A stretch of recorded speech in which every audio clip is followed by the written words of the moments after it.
चालेल. आपल्या गोलमेज परिषदा संदर्भात काल आपला शेवटचा लेक्चर झाला होता. गोलमेज परिषद म्हणजे नेमकं काय आहे किंवा गोलमेज परिषद कुठं भरली होती? गोलमेज परिषद इंग्लंडला, लंडन पण म्हणतो, युनायटेड किंगडम पण म्हणतो, ब्रिटन पण म्हणतो. तर लंडनला गोलमेज परिषद भरणार होते. त्यासाठी गोलमेज परिषद, गोलमेज परिषद कशासाठी? तर गोलमेज परिषद 1928 आणि 29 ला मोतीलाल नेहरू यांनी भारतीय राज्यघटना कोणत्या प्रकारे असावी याच्यासाठी मागणी केली होती. परत 29 ला पंडित जवाहरलाल नेहरू यांच्या अध्यक्षतेखाली संपूर्ण स्वातंत्र्याची, एक प्रकारे स्वातंत्र्याची मागणी त्या ठिकाणी केली होती. पण ती ब्रिटनने, इंग्रजांनी मान्य केली नव्हती. पण एक थोडंसं वातावरण परत निगेटिव्ह तयार होत होता. त्या कारणे तर ब्रिटनमध्ये परत एक सभा भरली. ती सभा म्हणजे काय? टेबल असेल, टेबलच्या आपण एखाद्या वेळेस चहा वगैरे पितो ना, आजूबाजूला गोल टेबल असेल ना, आजूबाजूला बसतो ना, त्याला गोल मेज म्हणतात. मेज म्हणजे एक प्रकारची पार्टी आणि गोल टेबलावरती बसलेले आहे. चहासाठी बसतो, एखाद्या ठिकाणी हॉटेलवर बसतो, तसं आहे. तर भारतामधल्या वेगवेगळ्या संघटना होत्या, त्या संघटनांच्या नेत्यांना त्या ठिकाणी बोलावण्यात आलं होतं. आणि विशेषतः भारतामध्ये कोणाची चालायची? महात्मा गांधी. कोणाची चालायची? महात्मा गांधी. मग राष्ट्रीय काँग्रेस ही देशामधली सगळ्यात मोठी संघटना असे म्हटले तरी चालते आहे. मग त्यांच्याशिवाय ते पेज बोलत नव्हतं. मग महात्मा गांधींना त्यांनी बोलावलं होतं, महात्मा गांधी यांना. पण महात्मा गांधी पहिल्या गोलमेज परिषदेला ऍबसेंट होते. 1930 ला पहिली गोलमेज परिषद झाली है ना. पहिल्या गोलमेज परिषदेला महात्मा गांधी गेले नाही. सविनय काही मागण्या होत्या त्या पूर्ण करू शकले नाही. 1930 ला, बरं सांगतो, 1930 ला सविनय कायदेभंग आंदोलन. कोणतं आहे? सविनय कायदेभंग आंदोलन आहे. सविनय कायदेभंग आंदोलन महात्मा गांधींनी चालू केलेलं होतं. भरपूर असे म्हणजे दांडी यात्रा माहिती आहे तुम्हाला? दांडी यात्रा, महात्मा गांधी यांनी दांडी यात्रा कधी चालू केली होते? 1930 ला हे ना, 1930 ला. असं म्हटलं जातं 12 मार्चला सुरुवात केली त्यांनी आणि लगभग 6 एप्रिल पर्यंत ही, 6 एप्रिलला दांडी हे लोकेशन कुठं आहे? गुजरातमध्ये हे ना. दांडी यात्रा या कालखंडामध्ये आहे. ती बघू आपण नंतर डिटेल्स मध्ये बघू. दांडी यात्रा महात्मा गांधींनी चालू केलेले होते. आता हे दांडी यात्रा कशासाठी आहे? तर एक जागरूकता निर्माण असायला पाहिजे संपूर्ण देशामध्ये. महात्मा गांधी जायचं भरपूर अंतर आहे, खूप अंतर चालत गेले. अंदोर एखाद्या गावामध्ये ते बसायचे. त्या ठिकाणी रात्री मस्तपैकी भजन बिजन आहे, गप्पा गोष्टी मारायचे, एक प्रवचन द्यायचे, त्या ठिकाणी जनतेला जागृत करायचे. आणि महात्मा गांधी हातामध्ये काठी घेऊन जर चालायला लागले तर त्याच्या मागं पब्लिक चालते असं म्हटलं जातं. तेव्हा तर सोशल मीडिया सुद्धा नव्हता, तरी सुद्धा एवढा जबरदस्त पॉवर होता. महात्मा गांधींना 1 मॅन आर्मी म्हटलं जायचं. काय म्हटलं जायचं? 1 मॅन. म्हणजे पूर्ण आर्मीची एक बटालियन असेल तर तेवढं एकट्याचा पॉवर कोणाचा असतो? महात्मा गांधीचा. एवढ्या शब्दाला किंमत होते. तर ब्रिटनमध्ये त्यांनी बोलवलं. महात्मा गांधी या टायमाला सविनय कायदेभंग आंदोलन छेडलं होतं. एक आंदोलन चालू झालं होतं, मी तुम्हाला ऑलरेडी सांगितलं होतं 1920 ला. 1920 ला कोणतं आंदोलन होतं? असहकार आंदोलन. मी त्यावेळेस तुम्हाला सांगितले होतं असहकार आंदोलन. महात्मा गांधी आफ्रिकेमधनं भारतात आल्यानंतर पहिल्यांदा संपूर्ण भारतीयांचं पहिलं आंदोलन चालू केलं होतं है ना. कोणत्या वर्षी? 1920 ला. आणि 1930 ला कोणतं आंदोलन चालू केलं त्यांनी? सविनय कायदेभंग आंदोलन आहे. दांडी यात्रा याच टाइमाला, मला वाटतं 12 मार्च ते लगभग 5 एप्रिलला ते पोहोचले त्या ठिकाणी. आणि 6 एप्रिलला त्यांनी मीठ उचललं होतं. 6 एप्रिल 1930 ला मीठ उचललं होतं. म्हणजे काय? मीठ कुठं तयार होतं सांगा मला? समुद्रामध्ये तयार होतं. समुद्राच्या पाण्याने मीठ तयार होतं. मीठ तयार करणारी मंडळी आपली आहे. त्या ठिकाणी सरकारचा कोणत्याही प्रकारचा रोल नसतो, तरी सुद्धा त्याच्यावर टॅक्स घेतला जातो. त्याच्यातनं जे काय घेतला जातो? टॅक्स आहे. आता मिठाशिवाय आपलं जगतं का? मीठ जीवनामध्ये अत्यावश्यक असलेली वस्तू आहे, घटक आहे. त्याच्याशिवाय आपलं होत नाही. तरी सुद्धा अशा प्रत्येकांना आवश्यक असलेले जे घटक आहेत त्याच्यावर सुद्धा सरकार जर टॅक्स घेत असेल तर हे सरकार भारतीयांचा कधीही विचार करणार नाही है ना. याच्यासाठी महात्मा गांधींनी आंदोलन छेडलं होतं भरपूरदा. 6 एप्रिलला त्यांनी मीठ उचललं होतं. आणि त्यावेळी बघा, महात्मा गांधीचं आंदोलन हे सविनय कायदेभंग आंदोलन किंवा दांडी यात्रा जे पण म्हणणार आहे, महात्मा गांधींनी एकदम शांत पद्धतीने केलंय. शिपाई होते त्या ठिकाणी, बटालियन एक एक तुकडी बनवली होती महात्मा गांधी यांनी. त्या ठिकाणी स्त्रियांचा सहभाग नव्हता. विशेष प्रत्यक्षात आंदोलनामध्ये स्त्रियांचा सहभाग नव्हता. म्हणजे डायरेक्टली त्याच्यामध्ये ऍक्शन घेण्यामध्ये, कारण ते ब्रिटनचे सैनिक वगैरे इंग्रज वगैरे आहे ते मारायचे हे ना, तिकडे जायचे, मार खाऊन घ्यायचे. महिला मंडळ एका ठिकाणी उभं राहायचं आणि जे मार खाल्लेले आहे ते येतात आणि त्याच्यावर ट्रीटमेंट करण्याचं काम कोण करतात? महिला मंडळ हे ना. त्यांना ट्रीटमेंट करून घ्यायचे, परत लाईन मध्ये लागायचं, परत जायचं, मार खायचं, परत यायचं लाईन मध्ये. हे सर्कल चालू होतं. इंग्रज पण म्हटलं यार हे किती निर्लज्ज आहे, एवढं मारून सुद्धा यांना काही फरक पडत नाही. मग एक संयम, त्याला सत्याग्रह म्हणतात. काय म्हणतात? सत्याग्रह. सत्यासाठी आग्रह. जबरदस्त. संपूर्ण देशामध्येच नव्हे तर जगामध्ये याची ख्याती पोहोचली होती महात्मा गांधी यांची हे ना. एवढं मारून सुद्धा ते कधीही प्रत्युत्तर देत नाही हे ना. मार खाऊन परत स्माईल देऊन रिटर्न होऊन गेलं हे ना, रागच नाही त्यांना. असं होतं. तर या अशी एक इंग्रजांच्या विरोधामध्ये एक वातावरण तयार होत होतं. म्हणून इंग्रजांनी ठरवलं आहे की यांच्या सगळ्या संघटनेच्या मागण्या काय आहे भारतामधल्या. त्यांना इंग्लंडला बोलवलं, त्यांना पार्टी दिली, गोलमेज पार्टी दिली. म्हणजे एका ठिकाणी बसले, त्याच्यावर चर्चा झाली. तर 1930ला पहिली गोलमेज परिषद झाली. कोणती आहे?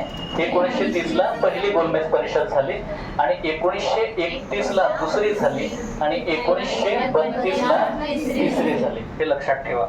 1930, 1931 आणि 1932 3 गोलमेज परिषदा झाल्या. आता हा प्रश्न पडतो की महात्मा गांधी कोणत्या गोलमेज परिषदेला उपस्थित होते? लक्षात ठेवा, नेहमी दुसऱ्या गोलमेज परिषदेला 1931ला हे आहे. ते 1931ला उपस्थित राहिलेले नाही. आणि डॉक्टर बाबासाहेब आंबेडकर आहे ना, 3ही गोलमेज परिषदेला उपस्थित होते हे ना. बाबासाहेब आंबेडकर किती? 3 हे ना. बाबासाहेब 3ही गोलमेज परिषदेला उपस्थित होते. महात्मा गांधी मात्र एकाच गोलमेज. महात्मा गांधी फक्त एका गोलमेज परिषद. हा प्रश्न पडतो, तर कोणत्या गोलमेज परिषदेला उपस्थित होते? तर दुसऱ्या. पहिल्या गोलमेज परिषदेला महात्मा गांधी उपस्थित न राहिल्या कारणाने पहिली गोलमेज परिषद यशस्वी झालेली नाही. लक्षात ठेवा. तर याचा अर्थ महात्मा गांधी शिवाय गोलमेज परिषद सक्सेस होणार आहे का?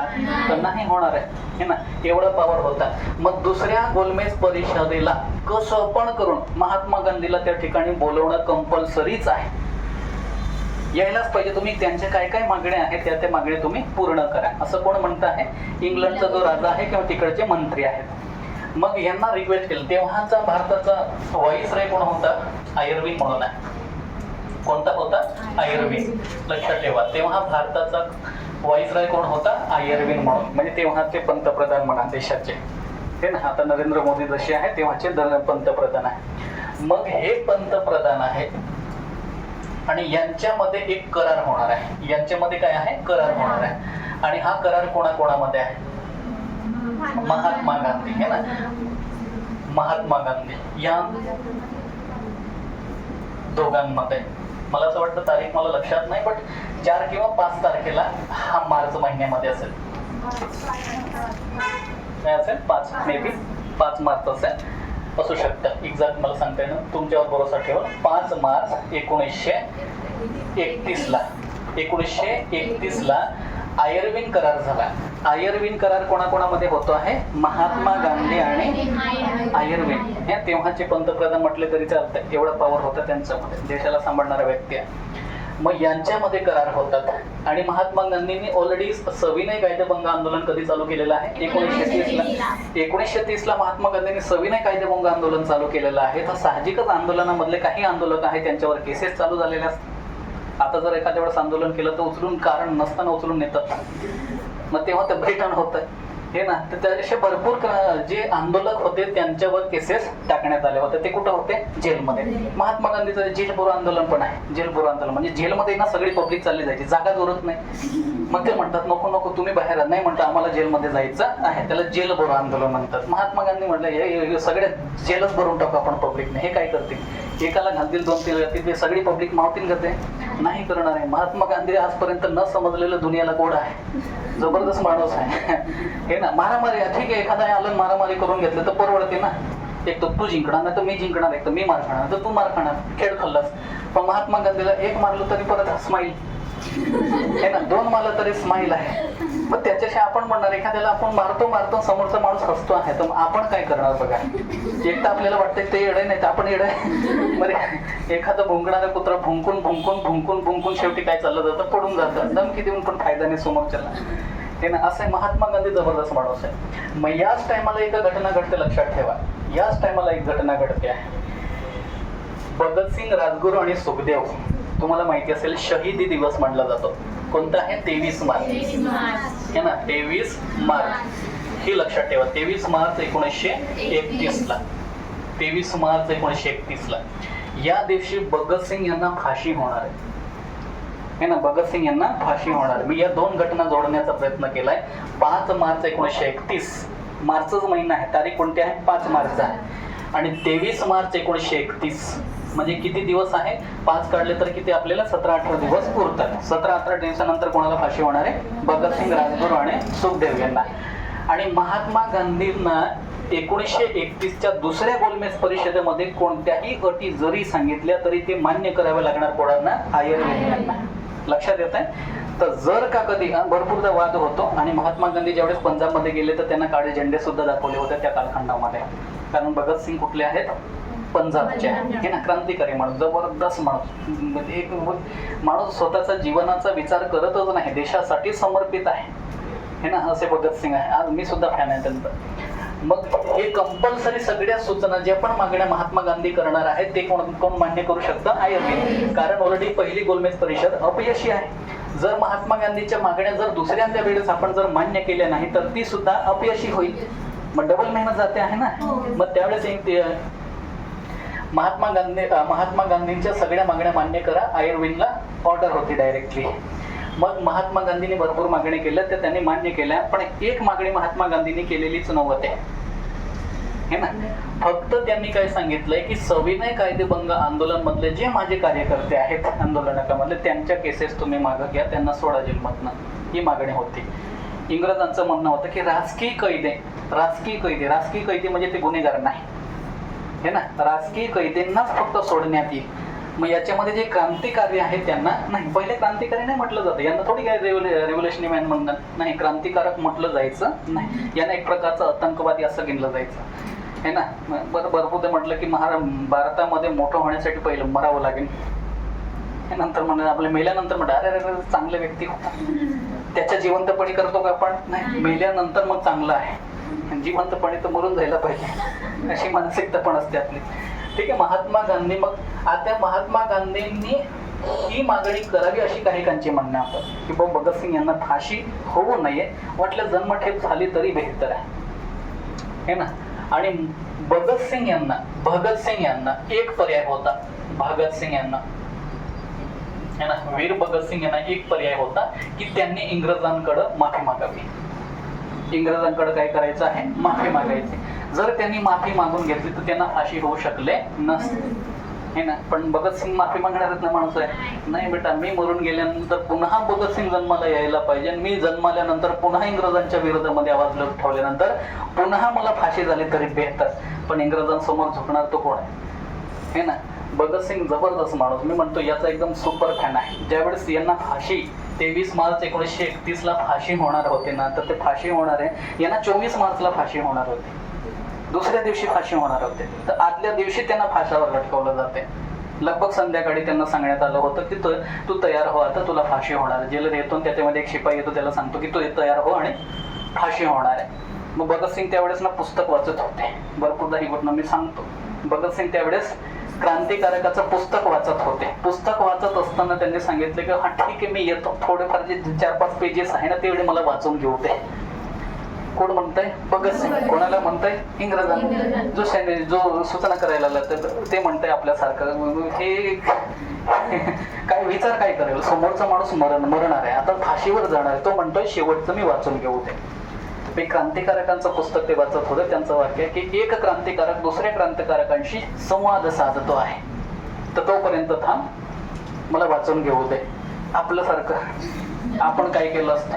आपल्याला माहिती आहे की भाऊ सर्दी ताप खोकला आहे, सर माझी तब्येत डाऊन आहे म्हणून क्लासला येत नाही, हे ना. तुम्हाला सांगता अरे अभ्यास करा करा करा करा म्हणजे सर हे ना, झोप येऊन नाही, आपण झोप लागत नाही म्हणून पुस्तक वाचतो. झोप येऊ नये मग आपण म्हणतो इकडून गेल्यानंतर थोडं जेवण करून घेतो. सरांनी भात खायला नाही सांगितलं आहे तरी थोडंसं खाऊनच घेतो. याच्याने पोट नाही बोलत 2 घास खाऊनच घेते. ठीक आहे खाऊन घेतलं, मग आता थोडंसं उरलं आहे संपूनच देते. संपून दिल्यानंतर म्हटलं की ठीक आहे, मी आता सरांनी सांगितलंय तुम्हाला या वर्षी कसं पण करून मग पोलीस भरती यशस्वी व्हायचं आहे. चल सरांचं वाक्य मोटिवेशन भेटलंय मला, ठीक आहे मी बसते आता. मी ते एकदम अभ्यासच करते, पुस्तक घेऊन बसते. पुस्तक घेतल्यानंतर परत काय म्हणते की यार थोडस धुंदी येते. मग ते थोडीशी ना मी बेडवर बसून वाचते. मी पहिले खुर्चीवर बसले होते, आता मी बेडवर बसून वाचते. मग तरी थोडीशी डुलक्यात येते. ठीक आहे, सरांनी सांगितलं मोटिवेशन झोपायचं नाही, थोडस उशीकडेला घेते आणि थोडीशी आडवी होते.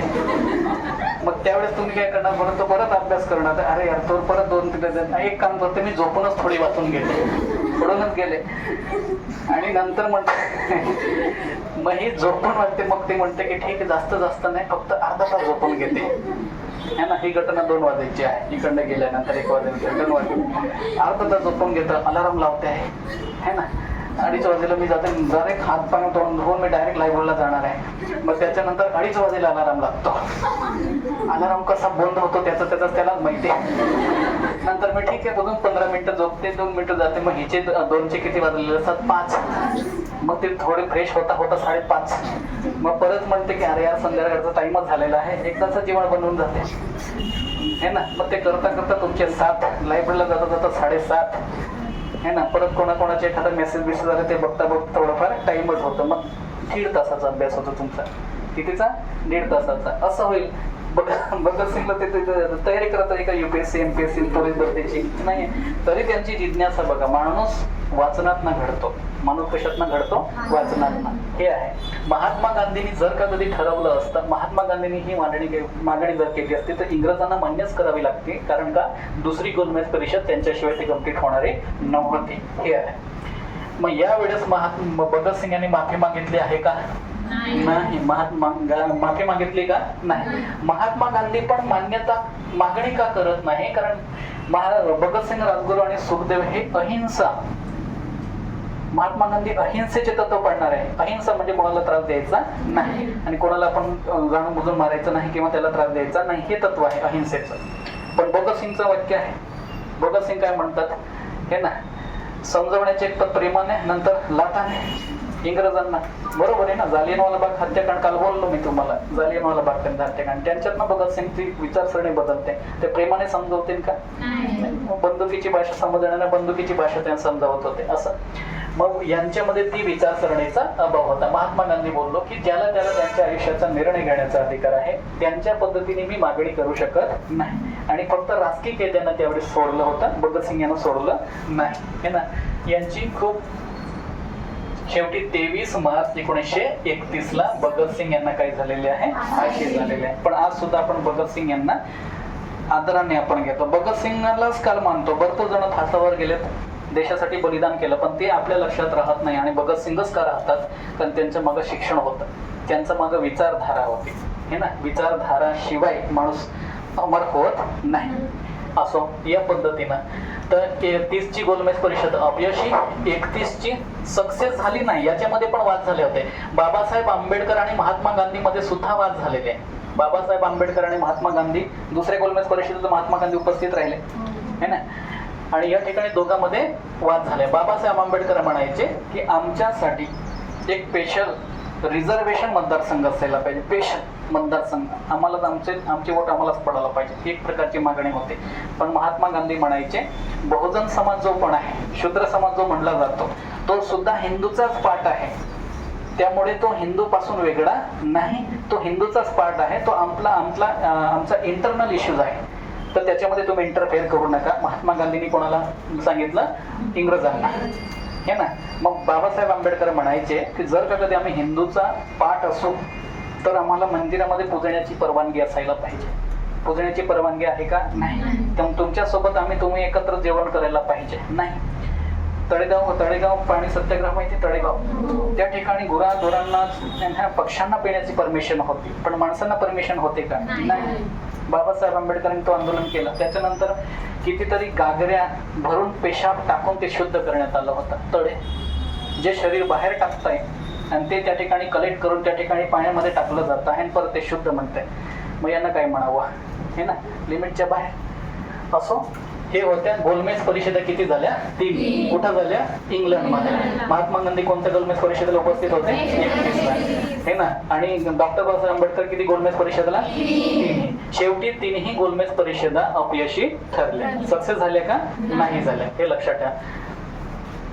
असो, 23 मार्च 1931ला लाहोर या ठिकाणी फाशी झाली. कुठं? लाहोर. लाहोर कुठं आलं? सध्या पाकिस्तान, हे लक्षात ठेवा. पाकिस्तानमध्ये. भगतसिंग, राजगुरू आणि सुखदेव यांना फाशी देण्यात का आली? तर यांनी लाला लजपत राय यांना एक मारणारा व्यक्ती होता, त्यांचं मर्डर केलं होतं यांनी, ना. लाला लजपत राय होते. तुम्हाला एक सायमन कमिशन म्हणून येतं. सायमन कमिशन 1927ला निर्माण केलं जातं. सायमन कमिशन इंग्लंडमध्ये आहे. ते पण भारतीय राज्यघटना भविष्यामध्ये कशी असावी याच्यासाठी ते मंडळी येते. सायमन कमिशन लक्षात ठेवा. सायमन कमिशन, हे सायमन कमिशनची निर्मिती 1927ला होते, पण ते सायमन कमिशन 1928ला भारतात पोहोचतं. आणि सायमन कमिशन भारतात आल्यामध्ये सायमन कमिशनचे 7 मंत्री होते. किती मंत्री होते? 7. आणि एकही भारतीय नाही. भारत देशाची राज्यघटना कशी असावी याच्यावर विचारसरणी करण्यासाठी, सर्वे करण्यासाठी ही कमिटी येते आहे. आणि त्याच्यामध्ये एकही भारतीय नाही याच्यासाठी लाला लजपत राय यांनी आंदोलन छेडलं होतं. आणि सायमन कमिशन गो बॅक असं नारा दिला होता. आणि मग ते आंदोलन शांततेत पार पडलं होतं, फक्त घोषणा देत होत्या. मग एक अधिकारी होता, त्यांनी लाला लजपत राय यांच्या डोक्यावर काठी मारले होते, खूप मारले होते. आता लाल बालपाल माहिती आहे तुम्हाला? लाला लजपत राय, बिपिन चंद्रपाल आणि लोकमान्य टिळक हे लाल बालपाल जहालवादी कालखंडामध्ये 1905 ते 1920च्या कालखंडामध्ये हे एकदम तडफदार नेते मानले जायचे. त्याच्यामधले लाला लजपत राय. मग भगतसिंग यांनी सांगितलंय की आमच्या परमपूज्य गुरुस्थानी असलेल्या लाला लजपत राय यांच्यासारख्या एका निकृष्ट सैनिकाने त्यांच्या डोक्यावर मारून, आणि त्या जखमेमुळेच लाला लजपत राय यांचा मृत्यू झाला होता. त्या जखमेमुळेच लाला लजपत राय यांचा शेवटी मृत्यू झाला होता. मग त्यावेळेस त्यांना वाटलं आम्ही ज्यांना गुरुस्थानी म्हणतो आहे त्या गुरुस्थानी असलेल्या व्यक्तीला एखाद्या निकृष्ट सैनिकाने मारून त्याच्यामध्ये हत्या झालं, मारून त्यांना मारलं असेल, त्याच्यामुळे त्यांचा मृत्यू झाला असेल, तर आपला परम कर्तव्य बनतं शिष्याच. मग त्यांना सुद्धा गेम करून टाकलं, त्यांनी सुद्धा त्यांना पिस्तूल उडवून टाकलं होतं. हे कारण होतं. आणि त्यांनी असेंब्लीमध्ये बांधून टाकला होता. भगतसिंग आणि त्यांचे जे एक होते बटुकेश्वर दत्त म्हणून आहे, हे बटुकेश्वर दत्त आणि भगतसिंग यांनी असेंब्लीमध्ये सुद्धा बॉम्ब टाकला होता. बॉम्ब अशा ठिकाणी टाकला की ज्या ठिकाणी कोणीही मरू नये, रिकामी जागा होतं त्या ठिकाणी ठेवले होते. त्यांनी इन्कलाब जिंदाबादचा नारा दिला होता, हे ना, साम्राज्यवादच्या विरोधामध्ये आवाज उठवला होता. पण ते बॉम्ब टाकला त्यामुळे त्यांना फाशी झाली नाही. संसदेमध्ये देशाचा कायदा ज्या ठिकाणी, आज सुद्धा संसद माहिती ना, संसद कुठं आहे? दिल्लीला. आपला कायदा कुठं तयार होतो? संसदेमध्ये. मग त्यावेळेस सुद्धा एक आहे की क्रांतिकारकावर वचक निर्माण होण्यासाठी एक कायदा निर्माण होता. आणि शेतकऱ्यांवर काही शेतकऱ्यांच्या बाबतीत का एक अनावश्यक कायदा तयार होत होता. 2 आहे. एक पब्लिक सेफ्टी बिल म्हणून एक होता, एक शेतकऱ्यांच्या बाबतीत होतं. 2 विधेयकं त्या ठिकाणी चर्चा केली जात होती. मग त्यावेळेस त्यांनी त्या ठिकाणी बॉम्ब टाकला होता, हे ना. मग त्यावेळेस त्यांना पडून जाता आलं असतं, पण ते पडले नाही आणि स्वतः सरेंडर केलं. त्या ठिकाणीच बॉम्ब का टाकला? आणि त्यांनी मारण्याचा उद्देश नसेल तर बॉम्ब का टाकला? कारण त्यांचा आवाज प्रत्येक जनतेपर्यंत पोहोचला पाहिजे. मग वृत्तपत्रामध्ये बातमी पूर्ण भारतभर पसरली. त्याच्यामध्ये यांची भगतसिंग यांची आज संघटना आहे. एक हरा म्हणून आहे, दुसरी हसरा म्हणून आहे. Hindustan Republic association, Hindustan socialist Republic association, हे ना, ही आहे. मला असं वाटतं 1928 ला भगतसिंग यांनी ही जुने क्रांतिकारकांनी स्टार्ट केलेली आहे. भगतसिंग यांनी ती ही बंद केल्यानंतर ही चालू केली. सोशलिस्ट हा शब्द कोणी टाकलाय? भगतसिंग यांनी. ही संघटना, या संघटनेचे जे उद्देश आहे ते जनतेपर्यंत पोहोचावे याच्यासाठी त्यांनी काम केलं होतं. Hindustan Republic association, Hindustan socialist Republic association. मग त्या ठिकाणी बॉम्ब टाकण्यात आला होता. शेवटी ते स्वतः सरेंडर केलं त्यांनी आणि शेवटी त्यांना बॉम्ब टाकला म्हणून फाशी नाही झाली, तर त्यांचा मर्डर केला होता त्यांनी म्हणून फाशी झाले होते, है ना.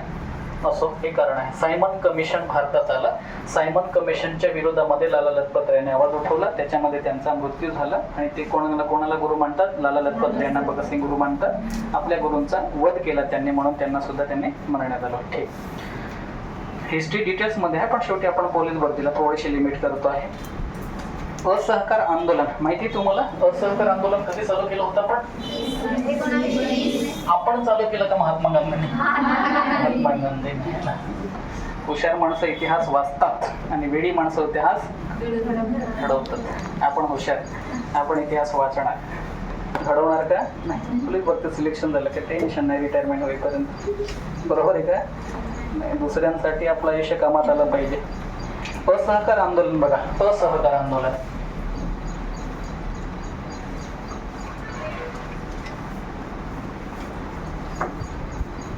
असहकार याचा अर्थ समजून घ्या. असहकार म्हणजे कोणत्याही प्रकारचा, हे ना, मग कोणत्याही प्रकारची मदत इंग्रजांना करायची नाही. आणि असहकार आंदोलन महात्मा गांधींनी पहिले अंदाज 1920 ला संपूर्ण भारतभर आंदोलन चालू केलं होतं. महात्मा गांधी सुरुवातीला आफ्रिकेला गेले होते, माहिती का तुम्हाला? 1893 ला ते कुठे गेले? आफ्रिकेला गेले. महात्मा गांधी आफ्रिकेला गेले. तर कशासाठी गेले? तर एक दादा अब्दुल्ला म्हणून त्यांची केस हँडल करण्यासाठी ते आफ्रिकेला गेले. कोणत्या वर्षी? 1893 ला. हे लक्षात ठेवा. मी काल तुम्हाला हे पण बोललो होतो, स्वामी विवेकानंद शिकागो या ठिकाणी कोणत्या वर्षी गेले होते? 1893 लाच, है ना.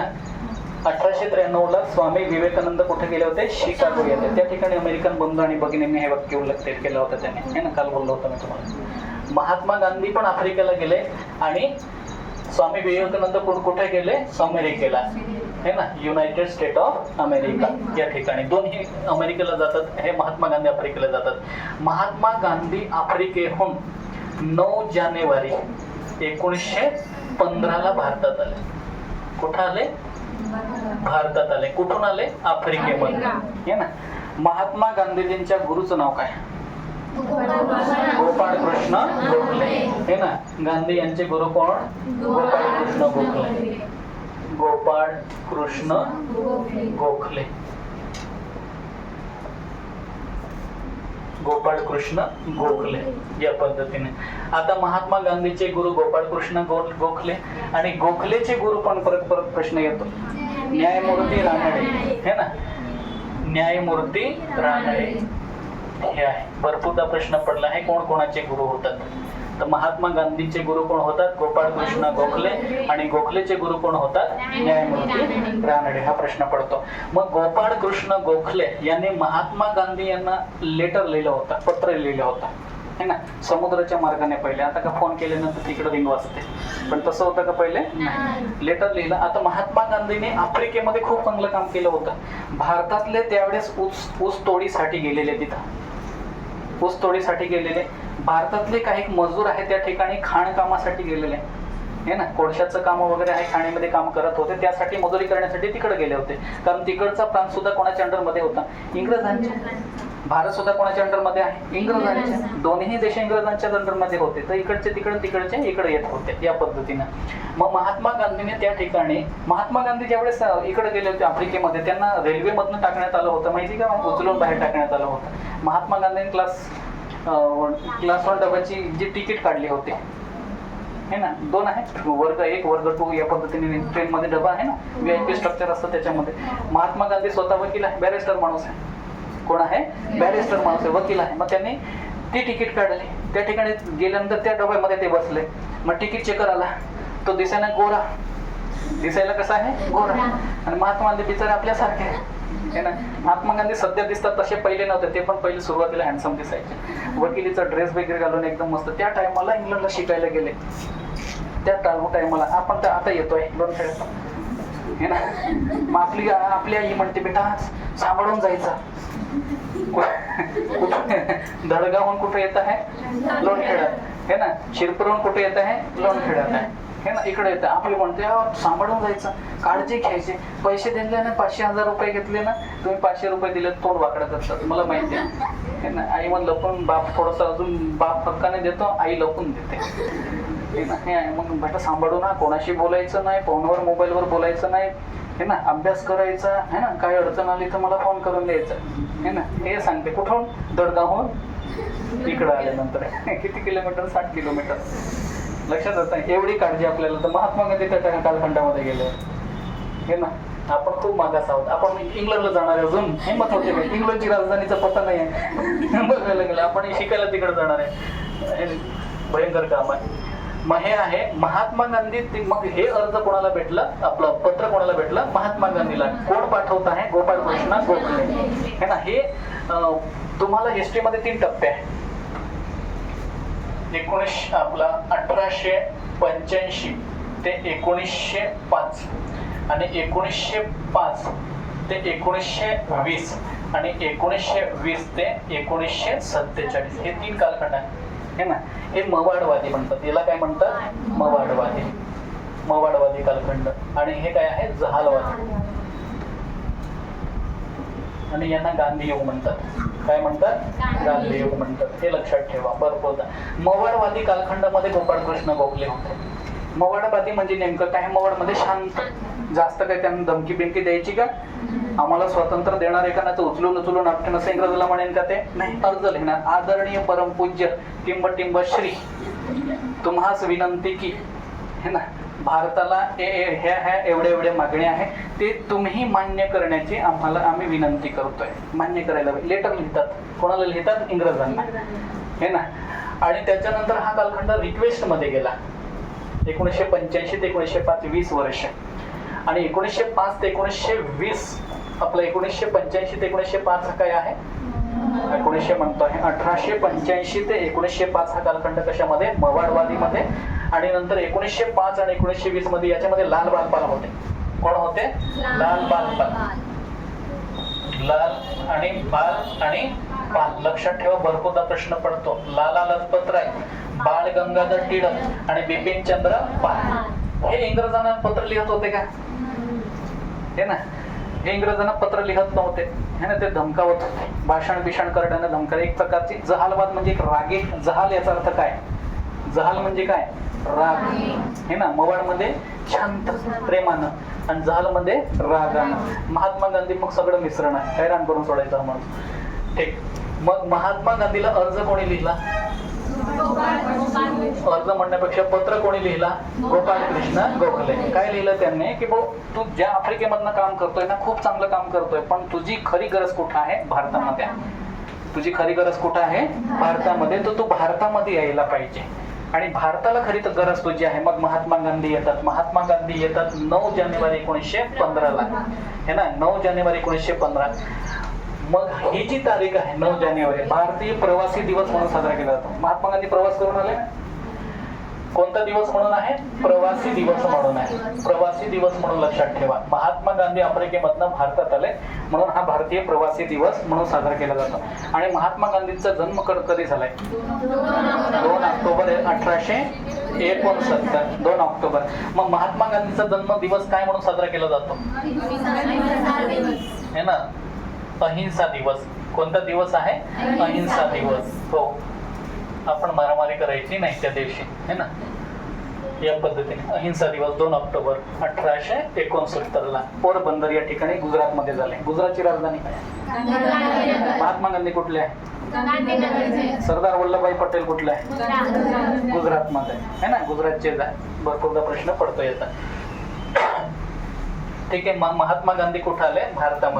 भारतामध्ये कधी पोहोचले? 1915. नंतर त्यांनी भरपूर कामं केले, पण जागतिक लेवलचे नाही. जागतिक म्हणजे पूर्ण भारतामध्ये पसरलेलं एवढं आंदोलन त्यांनी केलं नाही. मग पहिल्यांदाच त्यांनी ते आंदोलन केलं म्हणजे असहकार आंदोलन. हा असहकार आंदोलन हे जे आंदोलन छेडलं होतं या कधी कधी छेडलं होतं त्यांनी 1 ऑगस्ट 1920 ला ह्या आंदोलनाची सुरुवात होते.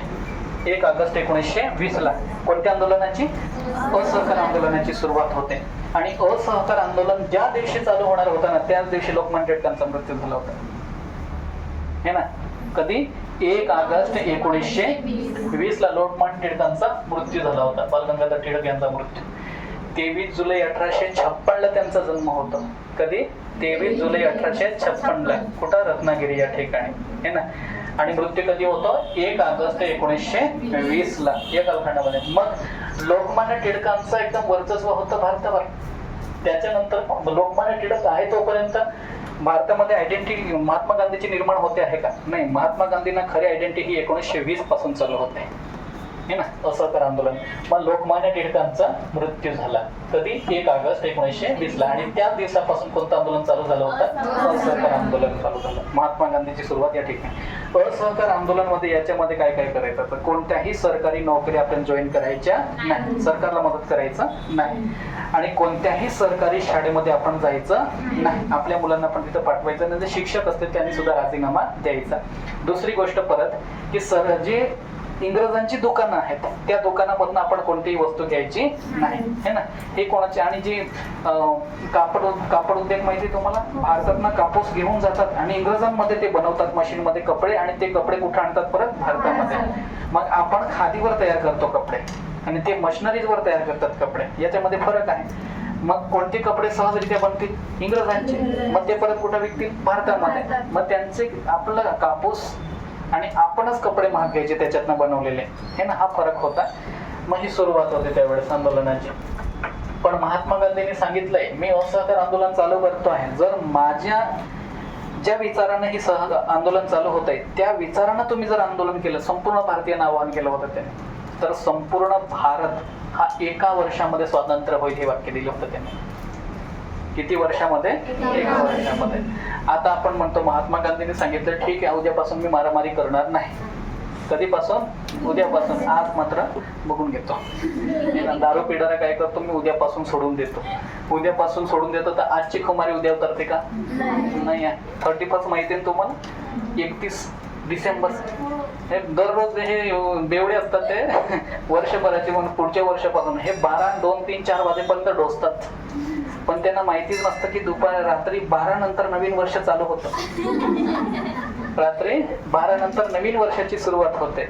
आणि त्यांची सुरुवात कशाने झालेली? मग शेवट कशाने होईल परत? त्याच्याने ते कधीही नाही. त्यांना कोणता भडवा आणा, नंतर त्यांना कोणता मंत्र मारणारा आणा, ते कधीही सोडत नाही. हे नाही, बरोबर कोणाकडनं तरी काढूनच घेतात. ते एकदम जबरदस्त कला असते त्यांची. आणि त्यांना सांगतात दारू पिऊ नका. मी तुझ्या बापाचं पितो का? हे ना, मी माझं कमवलेलं पितो ना. हे डायलॉग असतं त्यांचं, फिक्स डायलॉग आहे. सांगायचं नाही यांना. आणि बेवडा तर चुकून सांगू नका त्यांना. बेवडा सांगितलं तर बेकार राग येतो त्यांना. बेवड्याला बेवडा नका म्हणा. असो, तर हे असे भरपूर महात्मा गांधींनी सांगितलं. सगळे ऐकतीलच का? नाही ऐकणार. मग हे जे आंदोलन आहे 1920, हे आंदोलन 1922 पर्यंत चालतं. कधीपर्यंत चालतं? 1922 पर्यंत चालतं. 1922 पर्यंत. 20 ला स्टार्ट झालेला आहे, 1922 पर्यंत चालतं. आणि उत्तर प्रदेश मध्ये एक लोकेशन आहे. उत्तर प्रदेशची राजधानी? उत्तर प्रदेशची राजधानी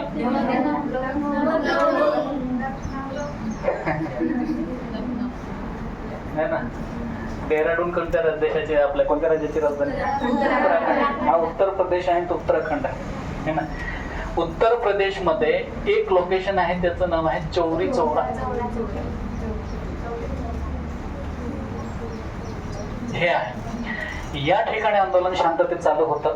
त्या ठिकाणी इंग्रजांच्या अंडर मधले काही सैनिकांनी गोळे झाडून दिले होते. सैनिक जनतेवर आहे, आंदोलन करणाऱ्यावर आहे. आता समोरचं आंदोलन एकदम शांत पद्धतीने चालू आहे आणि समोरचा येऊन काय मारतो आहे? गोळ्या मारतो आहे. मग आपण काय आपल्यासारखं सगळं संख्य एकदम महात्मा गांधी सारखे सगळे असतील काय? गोळी मारले तरी मारामारी करायची नाही. काय होते आपल्यासारखे? महात्मा गांधींनी सांगितलं तर तात्पुरते विसरून गेले आणि त्यांनी गोळ्या झाल्या, मग त्यांना पण हाणायची सुरुवात केली. हे ना. तुडवायची सुरुवात केल्यानंतर हे पडून पडून कुठं चाललं गेले परत. त्यांचं घर कुठं आहे मग पोलीस स्टेशन, पोलिसांचं घर कुठं आहे पोलीस स्टेशन मध्ये गेले. मधून त्यांनी काय करून घेतलं, कडी लावून घेतली. बाहेरचे दरवाजा उघडायचा प्रयत्न केला त्याने, उघडला का दरवाजा, नाही उघडला. मग शेवटी त्यांनी यांना राखेल टाकून जाळून टाकलं, पोलीस स्टेशनला जाळून टाकलं. मग त्याच्यामध्ये 22 लोक मेले. किती पोलीस मेले, 22 लोक. महात्मा गांधींनी काय सांगितलं, अहिंसा, मारामारी करायची नाही. आणि साहजिकच नाही, त्यांचं तत्व पण हेच आहे. इंग्रज 71 देशावर शासन करत असेल तर त्यांच्या विरोधामध्ये सैनिकांना, हत्यारांना लढाई लढता येणार नाही. त्यांच्याकडे पैसा होता, शस्त्र होते, सगळ्या गोष्टी होते. पण आपल्याकडं आहे का तसं ना? सैन्य आहे, सैन्य असतील तरी त्यांच्याकडे शस्त्र आहे का? नाही. ब्रिटनकडे जबरदस्त हे सगळं होत आहे. मग त्यावेळेस महात्मा गांधींनी हे आंदोलन बंद केलं होतं. तर घटना कोणती होती, चौरी चौरा घटना, हे ना, हे लक्षात ठेवा. ही या घटने कोणत्या वर्षी झाली ती 1922 ला. मग महात्मा गांधींनी सांगितलं आहे की या भारतीय जनतेला हे आंदोलन मी चालू केलं आणि यांना मी अहिंसेचं तत्व शिकवू शकलो नाही. हे माझं हिमालयापेक्षा मोठी गोडचूक झालेली आहे आणि ही चूक मी स्वीकार करतो आणि सरकारने मला जी शिक्षा भोगायची सांगितली तेवढी मी भोगण्यास तयार आहे. हे महात्मा गांधीचं वाक्य आहे ना. असहकार आंदोलन कधी चालू झालं, 1920 ला. कधी संपलं, 1922 ला. कोणत्या घटनेमुळे संपलं, चौरी चौरा. किती पोलिसांचा मृत्यू झाला होता, 22. आणि कोणत्या वर्षी होता, 1922. उत्तर प्रदेश मध्ये हे लोकेशन. उत्तर प्रदेशची राजधानी कोण आहे, लखनौ. सध्या उत्तर प्रदेशचे मुख्यमंत्री कोण आहे, उत्तर प्रदेशचे मुख्यमंत्री माहिती नाही, योगी आदित्यनाथ आहे. कोण आहे, योगी आदित्यनाथ आहे. हे लक्षात ठेवा. फेब्रुवारी 1922 ला असहकार आंदोलन बंद होता. चायना सोबत युद्ध झालंय माहिती आपल्याला. मी तुम्हाला सांगितलं चीन सोबत एक युद्ध झालंय. चीन सोबत एक युद्ध झालंय कधी, 1962. आपण चायना सोबत युद्ध हरलेलो आहे, हे ना.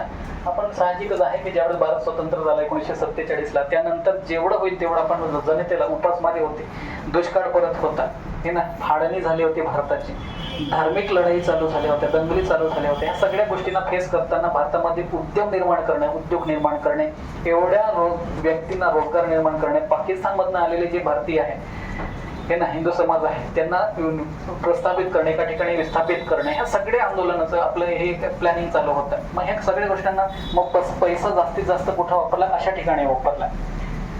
मग आपण सुरक्षेच्या दृष्टिकोनातनं त्या गोष्टी आपण केलेल्या नाही. भारताच्या सीमेला लागून, हे ना, भारताच्या सीमेला लागून कोणता मोठा देश आहे, तर चीन आहे. कोणता देश आहे, प्रश्न तुम्हाला पडतो की सगळ्यात जास्त भूसीमा क्षेत्र कोणत्या देशाला लागून आहे, बांगलादेश. कोणत्या देशाला लागून आहे, बांगलादेश. भरपूरदा प्रश्न पडतो. हा जर भारत असेल, हा जर भारत असेल तर या ठिकाणी काय आहे, पाकिस्तान, हे ना, इथं काय आहे, पाकिस्तान.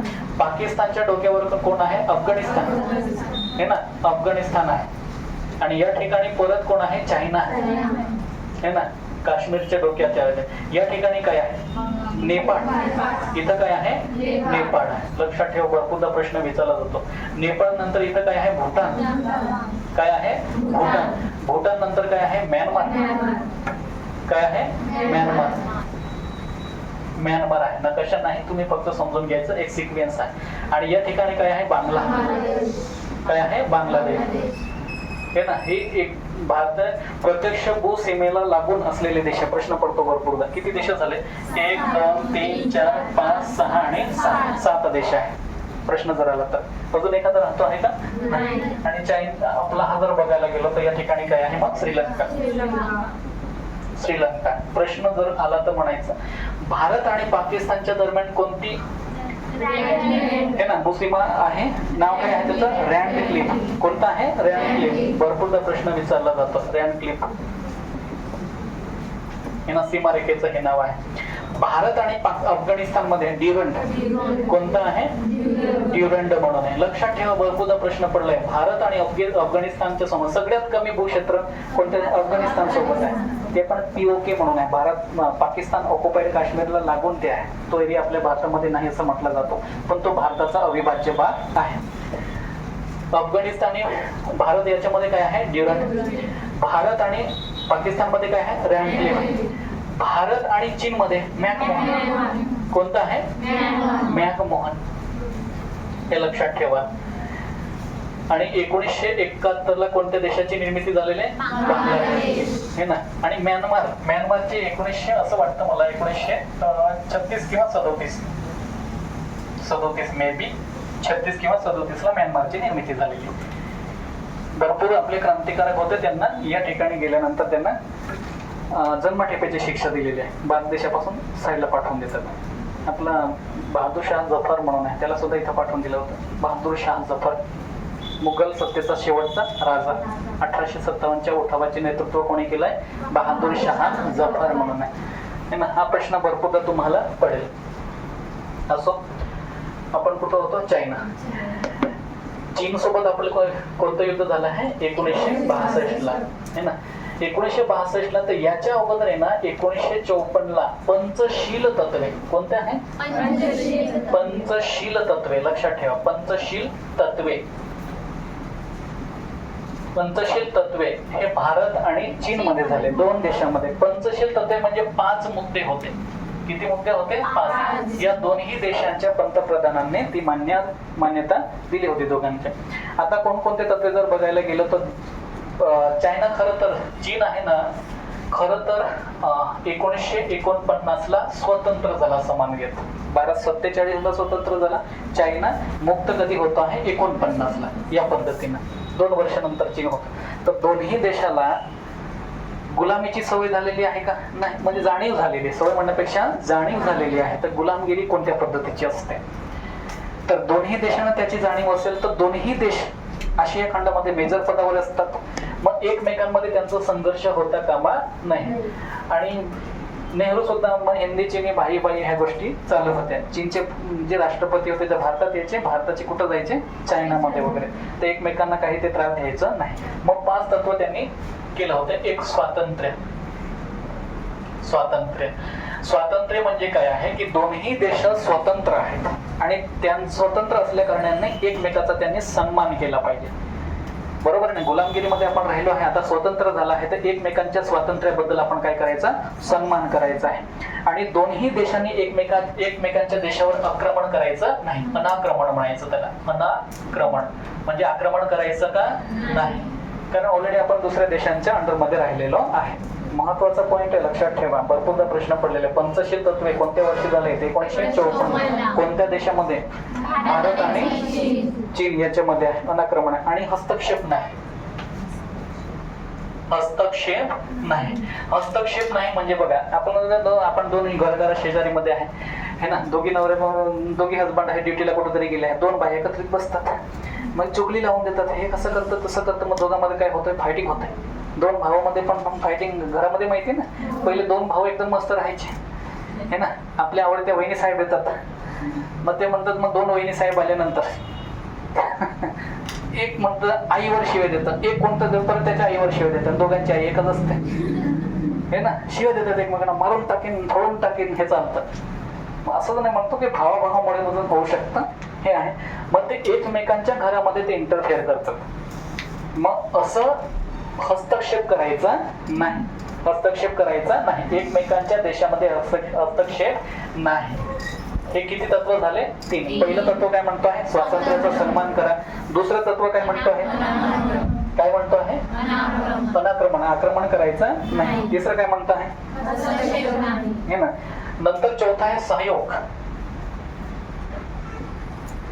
सहयोग याचा अर्थ काय होतो? एकमेकांना मदत करा. शेजार धर्म निभवा है ना. एकमेकांना मदत करायचं आहे, आपापल्या पद्धतीने चांगला शेजार धर्म ठेवायचा आहे, एकमेकांना सहयोग करायचा आहे. हे 4थं तत्व आहे. आणि 5वं तत्व म्हणजे नेमकं काय? शांततापूर्ण सहजीवन. काय आहे? शांततापूर्ण सहजीवन. शांततेला किंमत दिली पाहिजे, हे आहे. ही तत्व कधी आहे? 1954 ला है ना. 1954 ला. आणि मग हे करता मग शेवटी चायनाने अचानक अटॅक केला होता आपल्या भारतावर. कधी आहे? 1962 ला. लक्षात ठेवा, खूप अटॅक केला. खूप आपल्याकडं सावध व्हायला सुद्धा वेळ भेटलेला नाही. अचानक अटॅक केला होता. त्यांनीच अटॅक केला होता, त्यांनीच माघार घेऊन घेतली होती. आज सुद्धा अरुणाचल प्रदेशची राजधानी काय आहे? अरुणाचल प्रदेशचा जो पाठ आहे ते म्हणतात तो आमचा आहे है ना. तो काय म्हणतात? आमचा पाठ आहे. त्याच्यावरनं थोडासा नेफा म्हणायचं. पहिले काय म्हटलं जातं, नेफा ऋण क्षेत्र आहे ते, पण तो क्षेत्र आपला आहे असं म्हणायचं. त्याच्यावरनं वाद झाला होता. असो, पंचशील तत्वे कधी झाले? 1954. कोणकोणत्या देशाच्या दरम्यान झाले? ठीक आहे. आधुनिक भारताचे जनक कोणाला म्हटलं होतं आपण काल?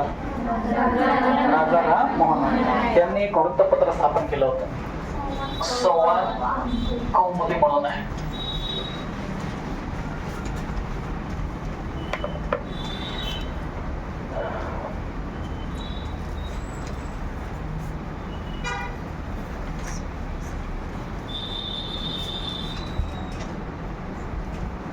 यांनी वृत्तपत्र स्थापन केलं होतं, संवाद कौमुदी म्हणून. भरपूरदा प्रश्न आलेला आहे, लक्षात ठेवा.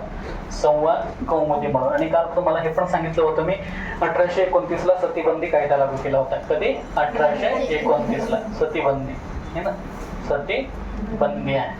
आणि यांनी पाठपुरावा केला होता, म्हणून विल्यम बेंटिंग यांनी तो कायदा पारित केला होता. हे आहे. मग समाजामध्ये असे रूढी परंपरा, जुन्या रूढी परंपरा होत्या, त्यांच्या विरोधामध्ये जागरूकता निर्माण व्हायला पाहिजे, म्हणून त्यांनी हे वृत्तपत्रामध्ये लिखाण वगैरे करायचे. आणि ते वृत्तपत्र कोणतं आहे? संवाद कौमुदी हे वृत्तपत्र आहे.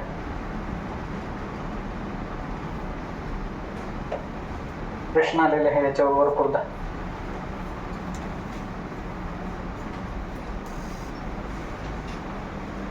आणि पंचशील तत्वाचे जनक कोण हा म्हटलं तर आपण पंडित जवाहरलाल नेहरू म्हणायचं. काय म्हणायचं? पंडित जवाहरलाल नेहरू आहे. कधी झालं होतं? 1992. ठीक आहे. आणि तुम्हाला मी काल एक पॉईंट सांगितलं होतं, मुस्लिम लीगची स्थापना कधी झाली होती? हे ना, मुस्लिम लीग. लक्षात ठेवा, मुस्लिम लीग यांची स्थापना कधी झाली होती? 1906. कुठं झाली होती? ढाका कोणत्या देशाची राजधानी आहे? ना, बांगलादेश. हे लक्षात ठेवा. बांगलादेशची निर्मिती कधी झाली आहे? 1971. हे लक्षात ठेवा. भरपूरदा प्रश्न पडलेला आहे. मुस्लिम लीगची स्थापना 1906 ला ढाका या ठिकाणी होते, बांगलादेशचे. आता सध्या आहे ढाका ही राजधानी कोणाची आहे? बांगलादेशची. पाकिस्तानची राजधानी कोणती? इस्लामाबाद. ठीक. आता हे बघा, मुस्लिम लीगची स्थापना तुम्हाला काल बोललो होतो मी, कोणी स्थापन केली? आगा खान. कोणी स्थापन केलेली आहे? आगा खान यांनी, है ना. आणि सलीमुल्ला खान म्हणून सुद्धा एक व्यक्ती आहे.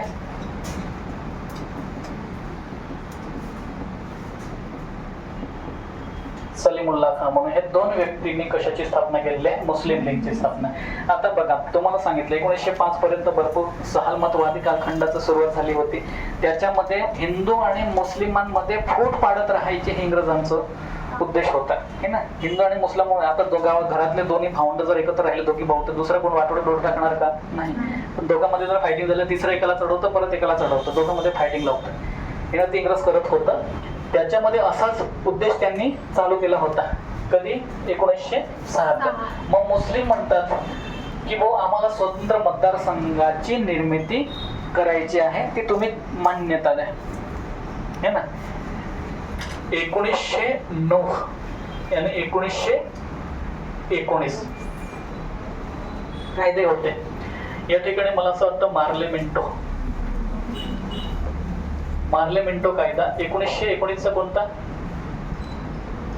हा एक मार्लेमेंटो आहे. मॉन्टेस्क्यू चेम्सफोर्ड, मॉन्टेस्क्यू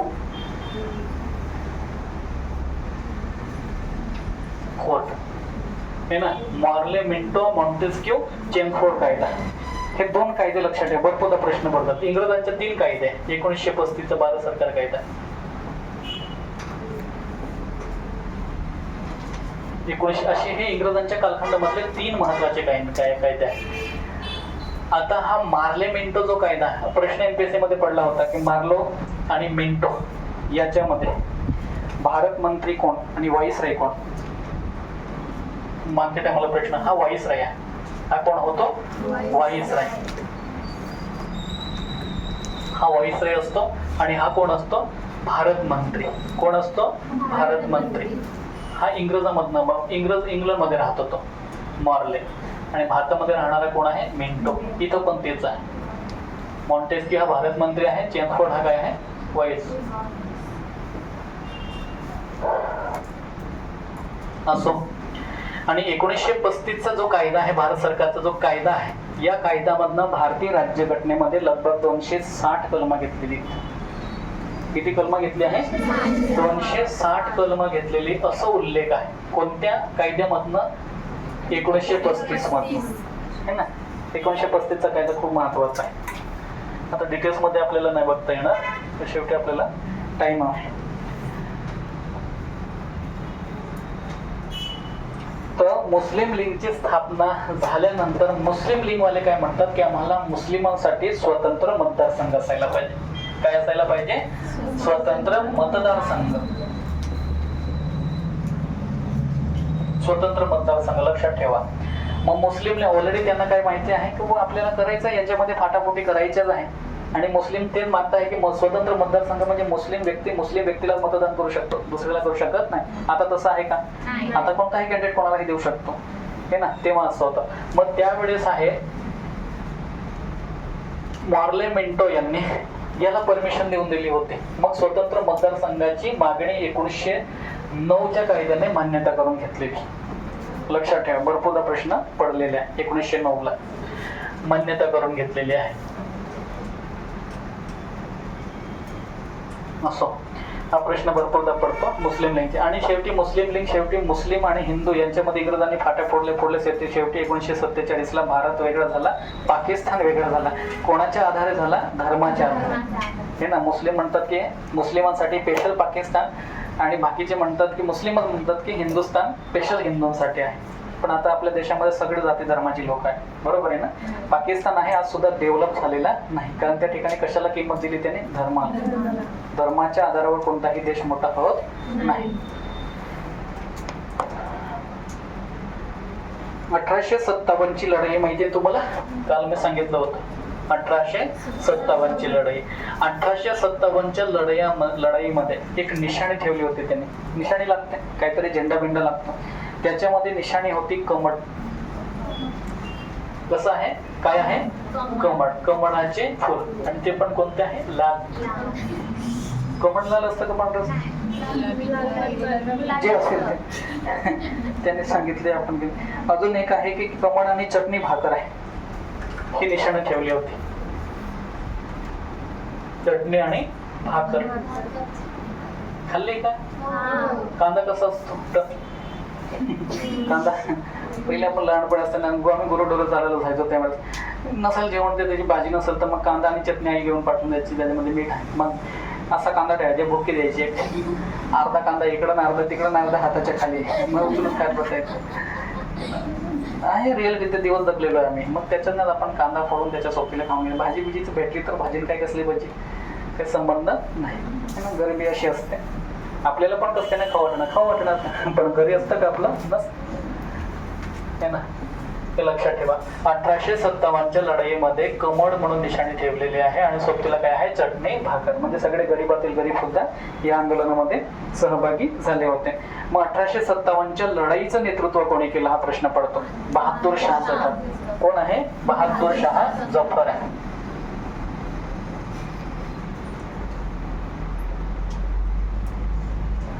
यांना ज्या वेळेस 1857च्या लढाईमध्ये भारत हरलं ना, तर म्यानमारमध्ये पाठवून दिलं होतं.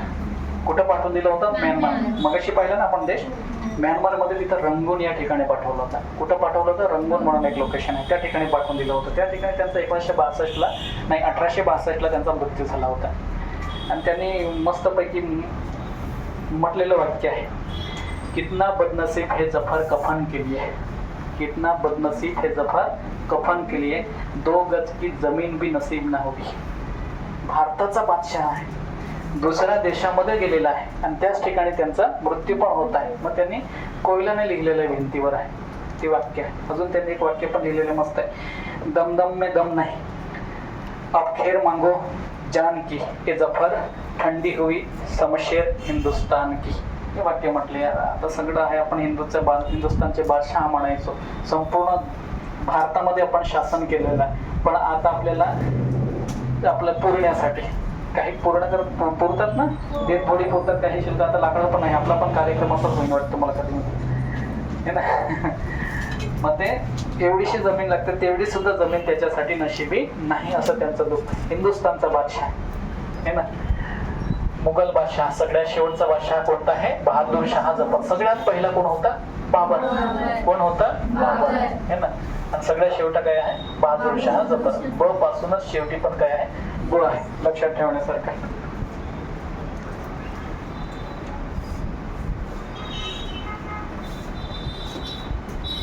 बंगालची फाळणी कधी झालेली माहिती? बंगालची फाळणी कधी झालेली आहे? 1905 ला बंगालची फाळणी.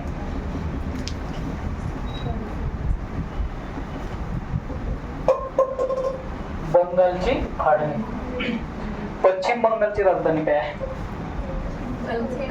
पश्चिम बंगालची राजधानी काय आहे? कलकत्ता है ना. कोणती राजधानी आहे? कलकत्ता. 1911 पर्यंत भारताची राजधानी काय होती? कलकत्ता. आता कलकत्ता म्हणतात. 1911 पर्यंत भारताची राजधानी कोणती होती? कलकत्ता. मग 1911 नंतर कोणती झाली? दिल्ली. कोणती झाली? दिल्ली. हे लक्षात ठेवा. 1911 ला एक व्यक्ती येतो, पंचम जॉर्ज. कोणता जॉर्ज येतो? पंचम जॉर्ज, ब्रिटनचा राजा. ठीक. 1905 ला बंगालची फाळणी केली. बंगालची फाळणी. हा जर बंगाल आहे, हा जर बंगाल असो, हा बंगाल आहे. आपण भारताचा नकाशा जर पाहिला, भारताचा जर नकाशा पाहिला या पद्धतीने जर असेल तर बंगाल कुठं आहे? या ठिकाणी बंगाल आहे. बरोबर आहे ना? माहिती आहे का नकाशा? या ठिकाणी बंगाल आहे. आता जर दिशा बघायला गेलो तर याला पूर्व म्हणणार, याला काय म्हणणार? पश्चिम हे ना. या दिशेला आपण, पश्चिमेला कोणतं राज्य आहे? गुजरात. पश्चिमेला कोणतं आहे? गुजरात. आणि पूर्वेला कोणतं आहे? अरुणाचल प्रदेश. दक्षिणेला कोणतं आहे? तमिळनाडू हे ना. कोणतं आहे? तमिळनाडू. इथं कोणतं आहे? गुजरात. आणि इथं काय आहे? बंगाल. अरुणाचल प्रदेश. इथं काय आहे? अरुणाचल प्रदेश हे ना. अरुणाचल प्रदेश.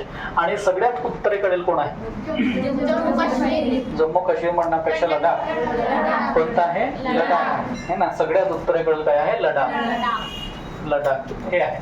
लडाखची राजधानी प्रश्न विचारला जातो, लेह. लडाखची राजधानी काय आहे? लेह. गुजरातची राजधानी काय आहे? गांधीनगर. तमिळनाडूची राजधानी काय आहे? चेन्नई है ना. आणि अरुणाचल प्रदेशची राजधानी काय आहे? बंगालची राजधानी काय आहे? कलकत्ता है ना. कलकत्ता. प्रेझेंटवर माइंड ठेवा. आता मला सांगा, या ठिकाणी हा पूर्वेला येतो आणि ही दिशा काय आहे? पश्चिम आहे. मग पूर्वेला असलेला बंगाल आपण पश्चिम बंगाल का म्हणतो? त्याच्या मागची हिस्ट्री आहे ना. त्याच्या मागची हिस्ट्री. हा बंगाल आहे.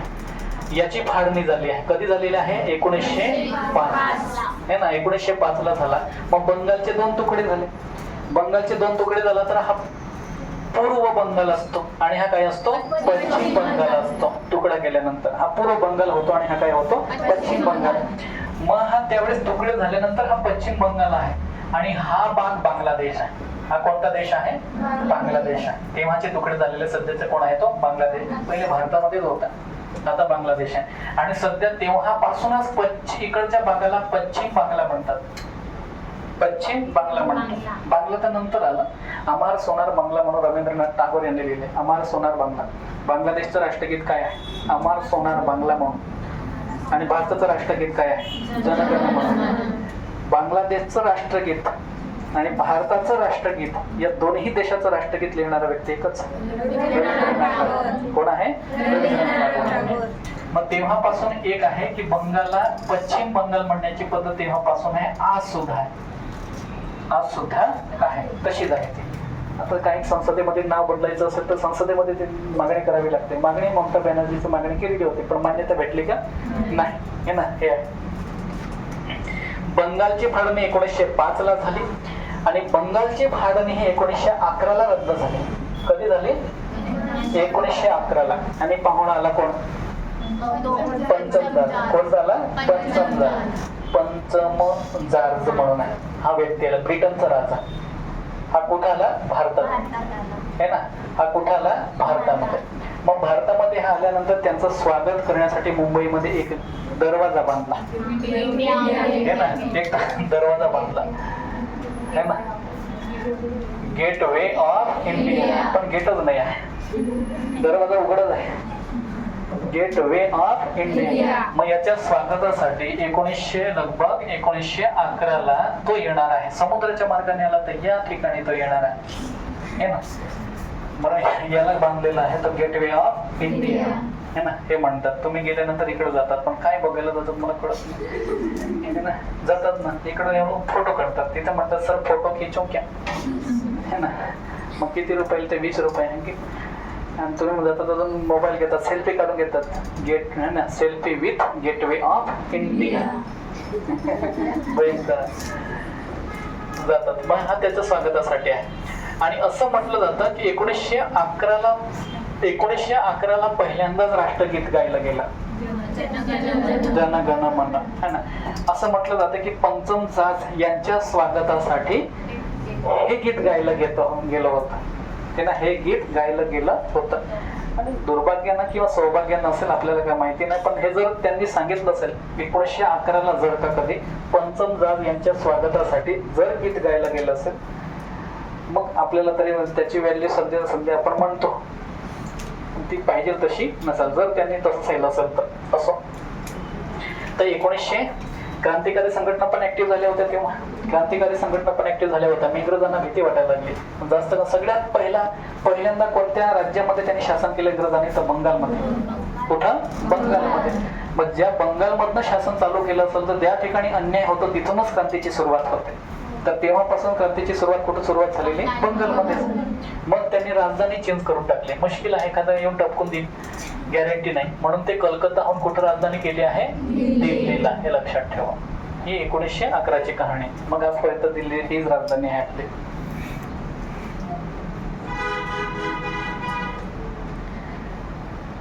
आणि बंगालची फाळणी कोणी केली होती? बंगालची फाळणी कोणी होती? Lord Curzon. कोण आहे? Lord Curzon. तेव्हाचा व्हाईसरॉय. लक्षात ठेवा, लॉर्ड कर्झन. भरपूरदा प्रश्न पडलेला आहे. लॉर्ड कर्झन यांनी बंगालची फाळणी केली होती. रायगड, शिवाजी महाराजांचा किल्ला, राजधानी कोणती आहे? रायगड. रायगडाचं जुनं नाव काय आहे? मुरुंबदेव म्हणून. काय आहे? मुरुंबदेव म्हणून आहे. मुरुंबदेव जुना किल्ला आहे है ना. त्या किल्ल्याला हे ना डागडुजी करणे म्हणजे त्याला रिकवर करणे हे ना. जे आपण म्हणतो एखाद्या घराला आपण रिपेअरिंग करतो, चांगलं बनवतो, त्या पद्धतीने चांगलं बनवून नंतर त्याचं नाव काय ठेवलं होतं? रायगड. आणि शेवटी तीच राजधानी आहे, शिवाजी महाराजांची राजधानी. याच किल्ल्यावर शिवाजी महाराजांचा सुद्धा मृत्यू झाला होता. नालंदा विद्यापीठ कोणत्या राज्यात आहे हा प्रश्न पडतो. नालंदा विद्यापीठ बिहारमध्ये. जुन्या कालखंडामध्ये खूप जुना विद्यापीठ आहे.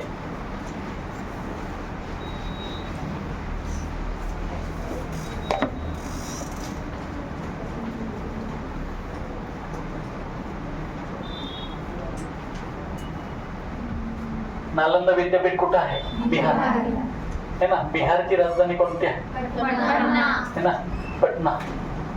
बिहारची राजधानी कोणती आहे? पटना. हे लक्षात ठेवा. नालंदा विद्यापीठ बिहारमध्ये आहे. खूप या ठिकाणी विद्यापीठ कोणतं होतं? तर बुद्ध समाजांचं हे विद्यापीठ होतं जुनं. त्या ठिकाणी प्रशिक्षण दिलं जातं. बौद्ध शिक्षण पद्धती या ठिकाणी होते. आणि त्या ठिकाणी एक चायनाचा जो पर्यटन करणारा एक व्यक्ती आला होता त्या कालखंडामध्ये, त्यांनी त्या ठिकाणी नोट करून ठेवलं आहे. तर त्यावेळी जे आले ना, त्यावेळेस 10,000 विद्यार्थी या ठिकाणी शिकत होते. किती? 10,000 त्या कालखंडामध्ये. विचार करा. नालंदा विद्यापीठ सगळ्यात जुनं विद्यापीठ असं म्हटलं जातं. 10,000 विद्यार्थी त्या ठिकाणी शिकत होते असं आहे.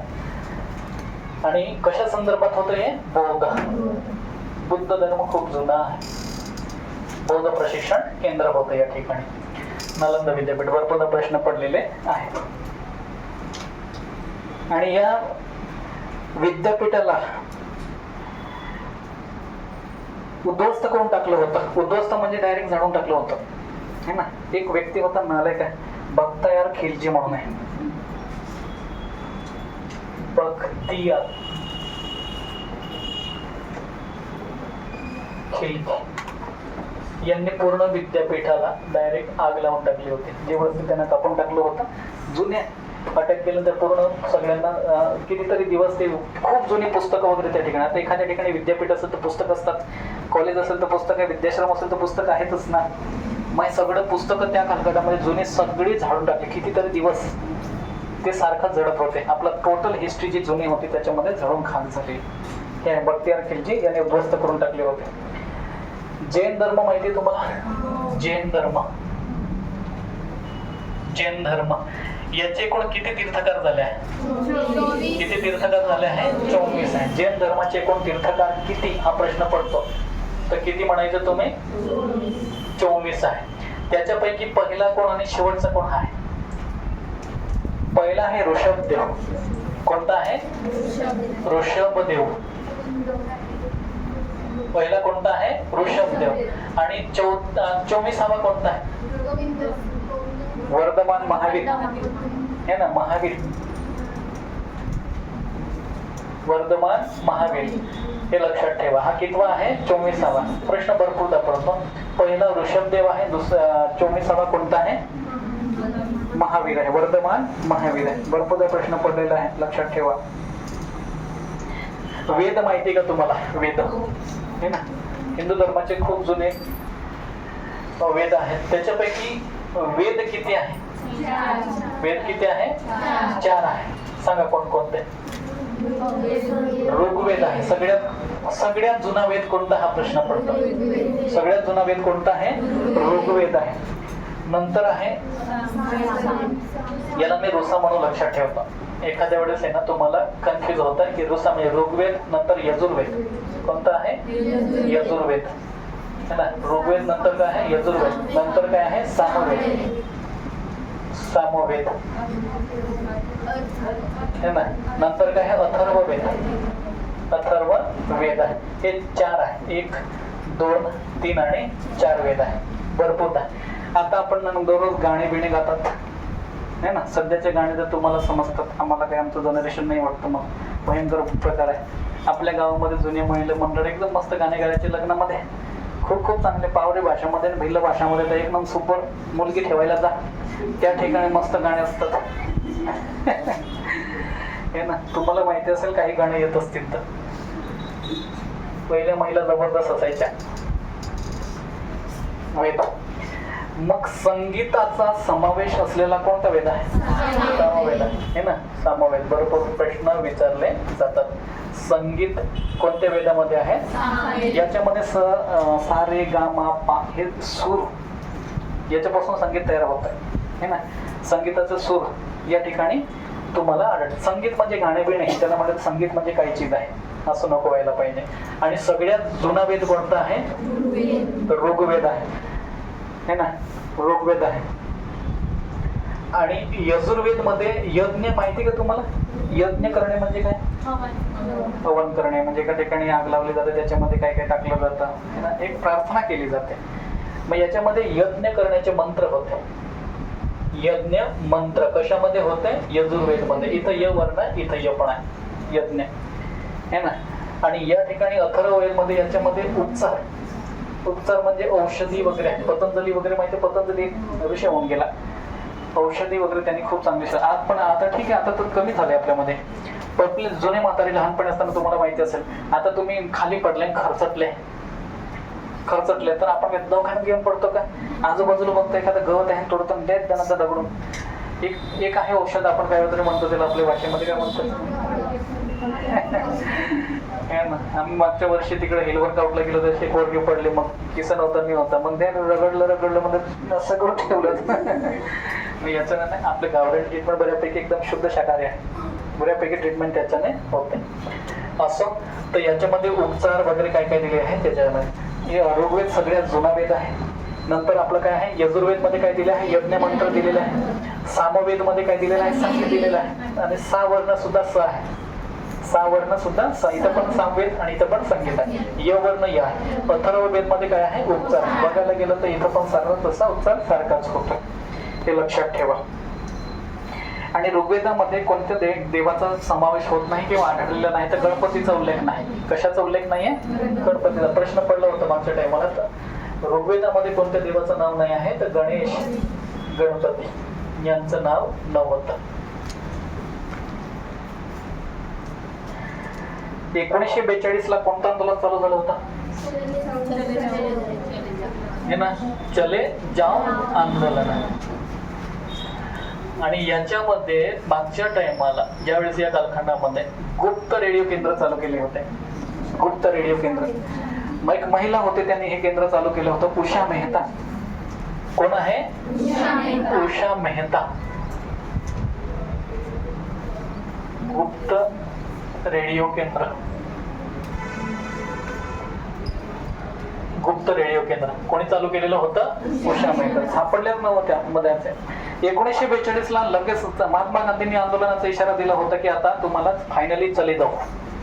मग इंग्रजांना जाणं लागलं की हे मात्र काय कोणाला सांगता येणार नाही. मग त्यांना ऑपरेशन 0 आवर्स राबवलं. 1 तासापेक्षाही कमी टाइमामध्ये यांना डायरेक्ट उचलला. सगळे आपले जे मेन मेन नेते होते त्यांना उचलून घेतलं होतं डायरेक्टली. आणि आझाद मैदान पासून चालू झालं होतं. आझाद मैदान कुठं आहे? मुंबईला हे ना. मुंबई पासून 1942 आंदोलन चालू झालं होतं. महात्मा गांधी, पंडित जवाहरलाल नेहरू जे मेन व्यक्ती होते ना त्यांनी डायरेक्ट उचलून गेलं होतं. मग आंदोलन करणारा कोणीच नव्हतं. महात्मा गांधींनी या आंदोलनामध्ये करा किंवा मरा सांगून दिलं होतं. काय सांगून दिलं होतं? करा किंवा मरा. डू और डाय. डू और डाय म्हणजे करा किंवा मरा. आता आपल्या सारख्याने करायचं किंवा मरायचं म्हणजे एक तर मारून द्यायचं नाही तर मरून जायचं असं तर्क लावणार आपल्याला. म्हणजे प्रत्येक व्यक्ती आपापल्या पद्धतीने आंदोलन करेन असं त्यांचा उद्देश होता. नेतेच गायब आहे. आंदोलन करणाऱ्या कोणीच लिडरशिप नव्हता. बिगर लिडरशिपचा जर व्यक्ती असेल तर कसं होईल हे ना. हे त्यावेळेस होतं. हे आंदोलन आहे. मग याच्यामध्ये चले जाव आंदोलन जे पण आहे, उषा मेहता. उषा मेहता यांनी गुप्त रेडिओ केंद्राची स्थापना त्यावेळेस केली होती. शेवटपर्यंत ते सापडले होते का? नाही. दीनबंधू म्हणून कोणाला ओळखले जाते? चार्ल्स हे ना, प्रियर अँड्र्यूज म्हणून आहे. महात्मा गांधी म्हणतात दीनबंधू. कोण आहे? दीनबंधू. चार्ल्स प्रियर अँड्र्यू म्हणून आहे ना, असं म्हणून अँड्र्यूज म्हणून आहे.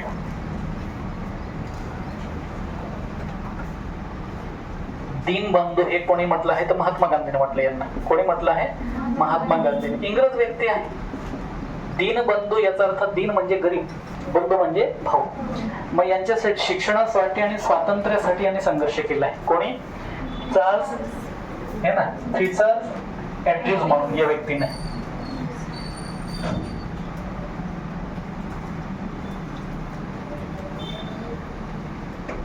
चार्ल्स प्रियर अँड्र्यूज म्हणून याने दीनबंधू म्हणजे गरिबांसाठी त्याने शिक्षण आणि काय चालू केलेलं आहे? स्वातंत्र्य चळवळ त्यांनी चालू केलेली होती. छत्रपती शिवाजी महाराजांची दुसरी राजधानी कोणती? पहिली कोणती होती? है ना, राजगड. हे झालं. सत्यशोधक समाज माहिती तुम्हाला? सत्यशोधक समाजाची स्थापना कधी झाली?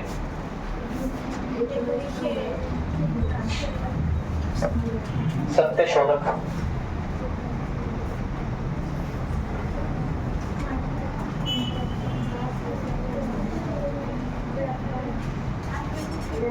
1873. सत्यशोधक समाज कोणी चालू केलेली? महात्मा फुले यांनी. महात्मा ज्योतिबा फुले यांनी चालू केलेली सत्यशोधक समाज. लक्षात ठेवा, सत्यशोधक समाजाची स्थापना 1873 ला महात्मा फुले यांनी केली. अधिक 2 करा. अधिक 2 केले तर किती होता? 1875. आणि आर्य समाज स्थापना. या ठिकाणी कोणते समाज आहे? आर्य समाज. भरपूरदा प्रश्न पडलेला आहे. सत्यशोधक समाजाची स्थापना महात्मा फुले यांनी केली. आर्य समाजाची स्थापना 1875 ला. 2च वर्षाचा डिफरन्स आहे बघा. 2च वर्षाचा डिफरन्स आहे. आणि स्वामी दयानंद सरस्वती. कोण आहे? स्वामी दयानंद सरस्वती. स्वामी दयानंद सरस्वती यांनी दिले. आता हा आर्य समाजाची स्थापना करण्याचा उद्देश काय होता, तर त्यांनी सांगितलं एकूण वेद किती बोललो होतो मी, 4 वेद आहे. 4 वेदामध्ये किती वेद, पहिला कोणता, ऋग्वेद, नंतर आहे यजुर्वेद, नंतर सामवेद, नंतर अथर्ववेद. मग यांनी याच्यामध्ये सांगितलं होतं की वेदाकडे परत चला. कशाकडे, वेदाकडे परत चला. आता वेदाचं महत्व समजावलं त्यांनी, वेदाकडे परत हिंदू धर्मीयांनी रिटर्न व्हायला पाहिजे असं त्यांचं म्हणे. आर्य समाजाची स्थापना स्वामी दयानंद सरस्वती. भरपूर वेळेस प्रश्न पडलेला आहे, खूप झालेला आहे. जालियनवाला बाग हत्याकांड पाहिला होता आपण का? जालियनवाला बाग हत्याकांड कधी झालेला होता? जालियनवाला बाग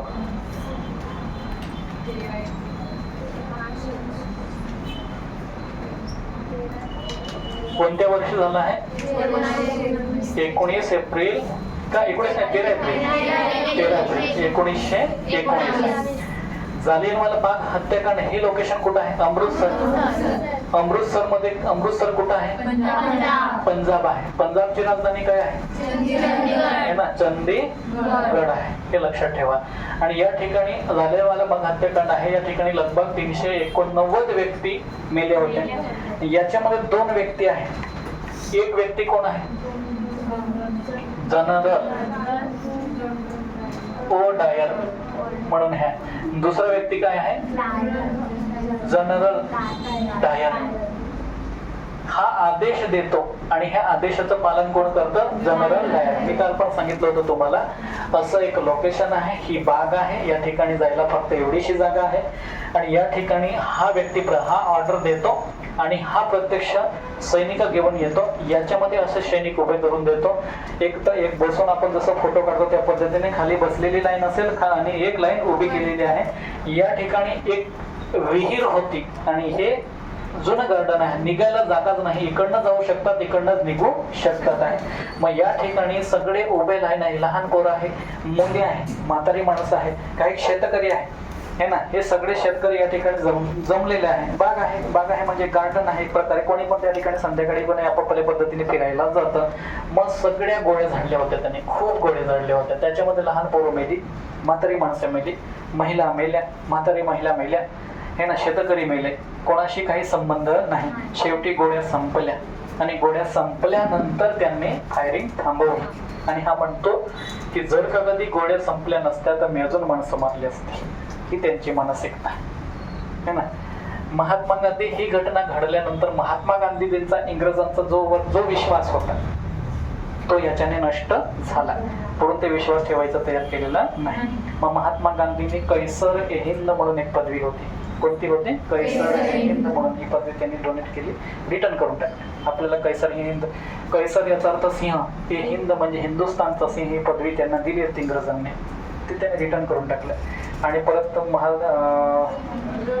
रवींद्रनाथ टागोर यांनी वगैरे आहे सर नावाची एक पदवी होती, ती सुद्धा त्याने रिटर्न केली होती हे ना. असं आहे. तर इंग्रजांना आपण यांना मायबाप म्हणतो, देशावर ते शासन चालतात. मग ना गरीब समोरच्या माणसांना न बघता लहानपणाचा दोष काय आहे, त्यांना तुम्ही मारून बघा, तुमच्या आणि जनावरांमध्ये काही फरक नाही, हे त्यांचं वाक्य होतं. शेवटी मग एक मोठं आंदोलन चालू करण्याचं नियोजन केलं. मग याची सुरुवात मग 1920च्या असहकार आंदोलनामध्ये झाली होती. आणि याच्यामध्ये बघा उधम सिंग म्हणून एक व्यक्ती होता. कोण? उधम सिंग. आता या जालियनवाला बाग हत्याकांड मध्ये यांचे जे नातलग होते त्यांची पण डेथ झाली होती. मग त्यांनी जनरल ओ डायर यांना इंग्लंडमध्ये, कुठं आहे? इंग्लंडमध्ये त्यांना गोळ्या झाडल्या होत्या त्यांनी. जनरल डायरला, जनरल ओ डायर नाही, जनरल डायरला या खालच्याला मारलं होतं त्यांनी. जनरल डायरला याला मारलं होतं. कुठं? याच्यावर एक पिक्चर पण निघून गेलेला आहे. उधम सिंग म्हणून आहे. आपलं कोणतं कॅटरीनाचं हजबंडचं काय नाव? कॅटरीना कैफ. आजीराव कोण? विकी कौशल. कौशल आहे का कौशिक आहे माहिती नाही, माहिती आहे ना. त्यांनी रोल केलेला आहे उधम सिंग. हा पिक्चर जर पाहिला तर तुम्ही बघा, त्यांनी रोल केलेला आहे. शेवटी यांना जो जनरल डायर आहे त्याला कोणी मारला आहे? उधमसिंग यांनी मारून टाकलेला आहे. कुठं मारलं त्याने? इंग्लंडमध्ये जाऊन त्यांच्याच घरामध्ये बसून मारलं होतं त्यांनी. मग शेवटी जालियनवाला बाग हत्याकांडचा बदला त्यांनी घेतला होता. टाइम काय झाला? 10:42. ठीक. छत्रपती शिवाजी महाराजांचं मंत्रिमंडळ होतं त्यांना अष्टप्रधान मंडळ म्हणतात. कोणतं मंडळ म्हणतात? अष्टप्रधान मंडळ. है ना, भरपूरदा प्रश्न आहे. अष्टप्रधान मंडळ.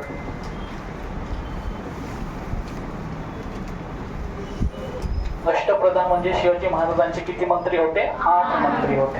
ही कार्य करण्याची त्यांची पद्धती होती. याच्यामध्ये एक सरसेनापती होते.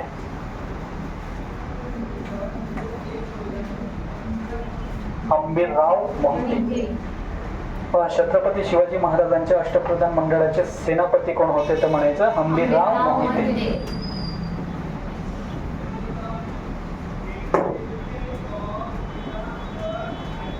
हंबीरराव मोहिते अष्टप्रधान मंडळ यांचे सरसेनापतीपदी कोण होते? हंबीरराव मोहिते. काल मी तुम्हाला सांगितलं होतं अजून केसरी आणि मराठा ही वृत्तपत्र स्थापना कोणी केली होती? लोकमान्य टिळक. 1881 ला केसरी आणि मराठा ही वृत्तपत्र कोणी चालू केली होती? लोकमान्य टिळक.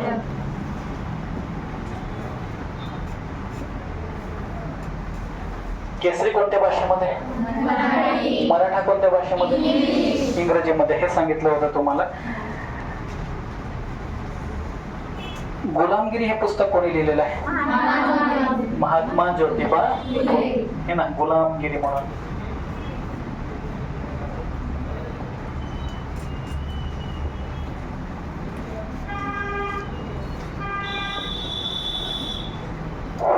गुलामगिरी हे पुस्तक त्यांनी लिहिलेलं आहे. ठीक आहे, आजच्या दिवशी एवढंच. उद्या बाकीचं आपलं जुने लेक्चर सांगितलं तुम्हाला. टायमिंग दुपारचं एक लेक्चर आहे ना.